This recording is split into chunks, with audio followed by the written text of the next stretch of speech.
It's going very smoothly, bookings are good, things are picking up quite well, and there's a bit of a hubbub around the place, as you can hear. Yes. And you've added some very important meeting space into the city, something that's sort of been desperately needed in this town, isn't it? Yeah, well, infrastructure generally, both rooms and meeting space, has been almost totally missing for the last 30 months. So it's good to have a whole conference room floor reopen for the city. This was an amazing hotel when it opened in 2010. It's looking as good as it was the day that it first opened. Yeah, well, it's been just about totally rebuilt from the outside in. In this case, the interior of the hotel is pretty similar to what it was before, but there's been a lot of strengthening work take place, and yeah, it's looking really, really lovely. You're saying forward projections are looking quite good, particularly through the MICE market space?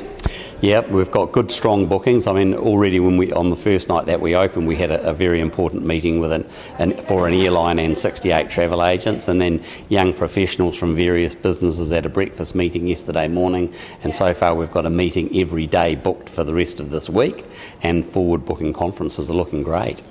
Now, this is quite a nice hotel, and it's in a popular city that needs more hotel rooms. Why is this such an amazing hotel in your opinion? I mean, why should people come and have a meeting here in Christchurch and stay in this hotel? Well, I guess one of the things that people want to know about Christchurch is what is happening in terms of the rebuild and so on and so forth. And from here, you can look right down on the cathedral and just see everything.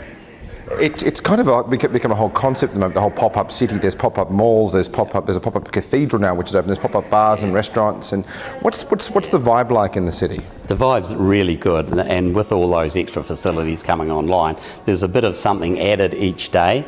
So each time people come back, they see something new. Our very first guests who we had the other day were a couple from Verona in Italy, and they came and stayed here in February last year. So that was a year after the earthquake, and they saw it was still pretty quiet then. But now they've come back and they've said, well, they can see the sense of recreation and things going on, and it's absolutely marvellous. And they were talking about our strength and resilience, getting the place going, and you can see that, you can feel that. And there's been a strong commitment from Accor to get the hotels up and running pretty quickly in the city, hasn't there? Very much so.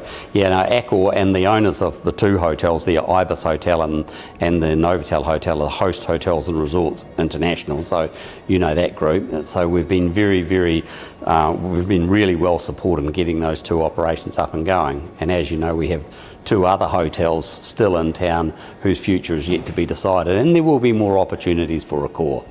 You're excited about the talk of the convention centre going forward, announcements hopefully not too far away in terms of what will actually happen there? Yeah, amazing. I mean, we're really looking forward to that convention centre.